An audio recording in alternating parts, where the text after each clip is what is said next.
Lorsque vous combinez une intention claire et une émotion élevée, vous envoyez un nouveau signal à l'univers ou au champ des possibilités infinies. De ce fait, vous ne demandez plus ce que vous voulez, mais vous l'appelez depuis un état de conscience tel que vous le manifestez naturellement.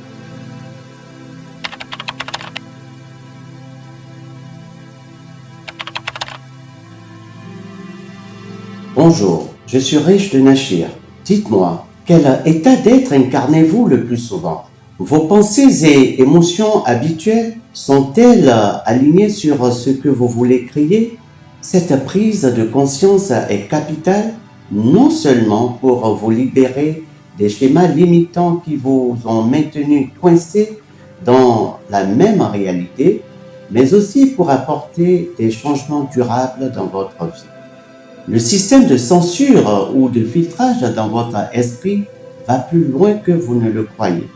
Scrutez rapidement dans votre vie ces situations récurrentes et ces luttes familières. Elles ne sont pas aléatoires. C'est le résultat de votre vision du monde à travers les lentilles façonnées à partir de votre passé. À titre d'exemple, une personne à qui l'on a réussi à faire croire qu'elle n'était pas à la hauteur fait de cela son filtre à tel point que, longtemps après que les mots se sont estompés, le schéma est resté. Profondément dans son système nerveux, ce souvenir a créé un modèle pour la façon dont il vit aujourd'hui. Lorsqu'il essaye de relever un défi 10, 15, 20 ans plus tard, son corps porte encore cette programmation ancienne d'incapacité. En effet, toutes les fois qu'elle se répète cette croyance d'il y a 10, 15 ou 20 ans, sans toutefois s'y opposer mentalement, c'est-à-dire dans son cerveau, elle renforce à chaque rediffusion les voies neuronales associées à ce handicap apparent. Je dis bien apparent parce qu'il peut être défait et être remplacé par une vive et éclatante compétence. Chaque reconsolidation des mémoires enracine ces schémas plus profondément dans sa biologie. C'est comme ajouter une barre à sa cage d'emprisonnement. Sachez quoi implanter dans l'esprit, par exemple, de vos enfants. Ne leur dites pas ce que vous ne voulez pas qu'ils fassent ou qu'ils deviennent. Dites-leur plutôt ce que vous voulez. Car il est aussi un fait que le cerveau humain est incapable de comprendre la négation. Par exemple, une manifestation contre la guerre pour le cerveau n'est pas synonyme à la marche pour la paix. Vous avez pensé guerre et c'est ce que vous allez créer davantage. C'est d'ailleurs ce que Sœur Teresa avait compris quand elle refusait de marcher contre la guerre, mais plutôt de marcher pour la paix. Avez-vous remarqué comment certaines personnes rebondissent après des échecs alors que d'autres sont bloquées? Ce n'est pas une question de chance ou de génétique comme certains veulent vous le faire croire. La différence réside dans les schémas émotionnels. Votre réalité actuelle, chaque aspect de celle-ci est le résultat de vos schémas mentaux et des effets émotionnels induits. Et même vos paroles, car les mots sont comme des graines qui poussent et deviennent votre réalité future. La vérité est que votre cerveau saisit chacun de vos mots, chaque phrase constituant un ordre donné au système nerveux lui indiquant ce qu'il doit rechercher. Aussi, lorsqu'un important défi surgit, la plupart des gens reviennent à leurs états émotionnels familiers. Leur biologie est littéralement accrochée aux sentiments qu'ils ont le plus pratiqués. Faisons quelque chose de différent maintenant. Pensez à un défi que vous devez relever.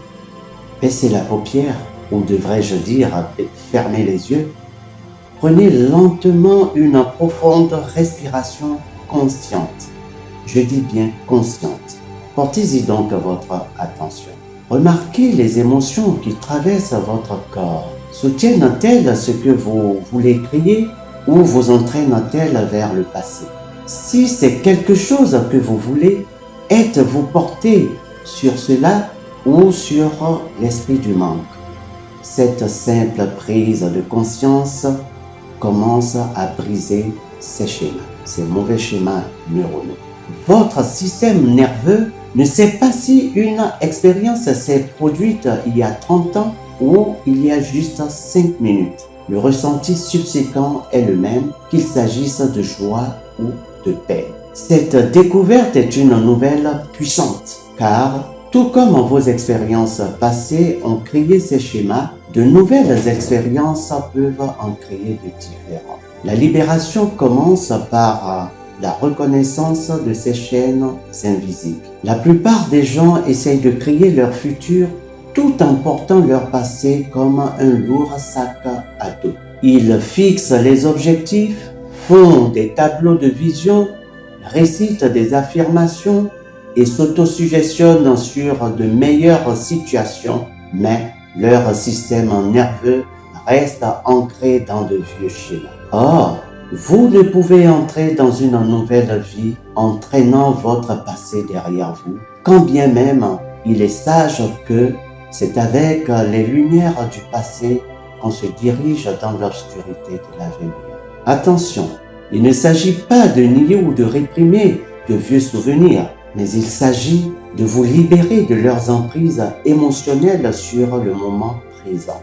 Votre corps vit toujours dans le passé tant que vous ne lui enseignez pas quelque chose de nouveau. Et chaque fois que vous réagissez de la même manière, vous renforcez ces schémas neuronaux. Mais la bonne nouvelle est que, avec une bonne compréhension et une pratique cohérente, vous pouvez reprogrammer ces schémas et créer de nouvelles voies qui servent votre futur désiré au lieu de répéter votre passé.